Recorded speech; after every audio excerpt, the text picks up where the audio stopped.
Roundup Ready soybean patent expiration. Darren, the day is coming that farmers have been waiting for almost 20 years now. Well, you know, it's one of those things that you wait so long and by the time you get it, well, it's not very good. Like, let's just say that when you were growing up, you said, you know, I really hope I can get a $20,000 a year job.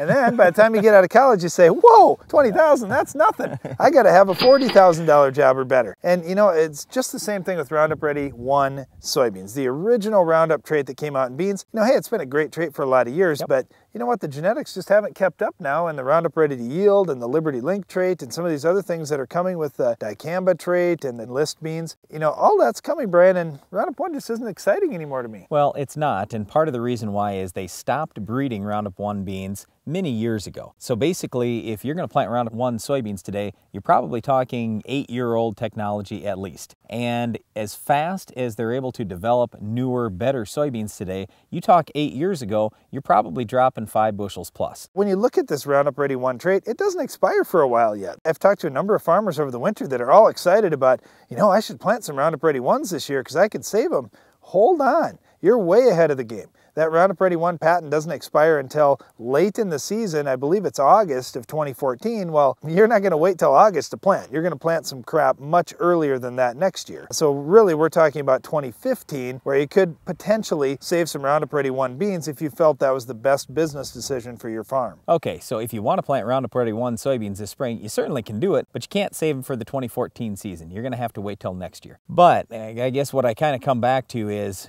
okay, the genetics are different, you're going to give up yield, but not only that, by the time you can actually save these beans for seed in 2015, we know that the dicamba trait will be out, and enlist also should be out. So, you know, you've got dicamba, you've got enlist with 2,4-D. Boy, I don't know. I mean, for me on my farm, there's no way I'm planting non-dicamba or non-2,4-D beans once they come out, because now I can kill any weed I've got for a broadleaf weed, right, Darren? Well, just about, Brian, but let's just say this. You know, you look at how fast Roundup weed resistance is spreading across our country, and by the time the Roundup Ready 1 patent goes off, there'll be resistant weeds all over. And your odds of having a field where you don't have a single Roundup resistant weed are going to be pretty slim. All right, so we really don't care if you want to save your Roundup 1 beans or you don't for the 2015 season, whatever. But let's talk economics just a little bit, and this is probably going to be the determining factor when it comes down to it. Because, you know, prior to about 6-7 years ago, we were dealing with $5 or $6 soybeans. All right, if I had, let's say, $5 soybeans, and I can save $40 a bag by saving my own beans,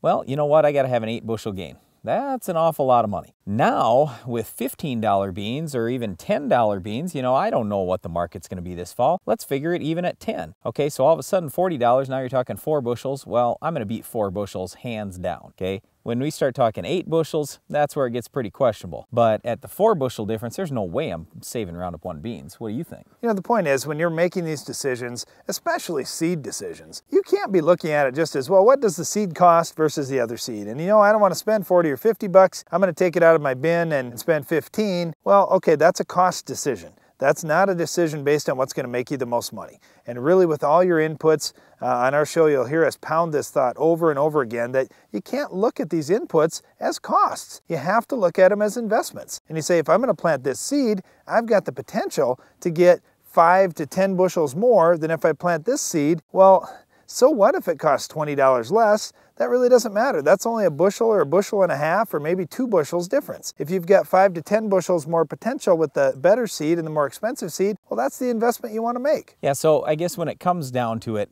yes, Roundup Ready 1 beans most likely are going to be available to save in a couple years. But again, just keep in mind, well, the patent is going off on the Roundup trait.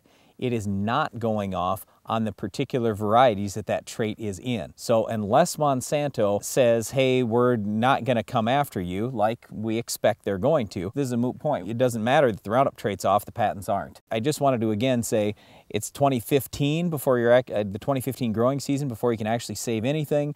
You probably won't be able to save all varieties because some companies are still going to protect their varieties. And even when this comes off patent, just keep in mind, there are a whole bunch of new traits and newer genetics that hopefully are going to yield a lot better. And that seed decision may be very important if you have our Weed of the Week. Can you identify this week's weed?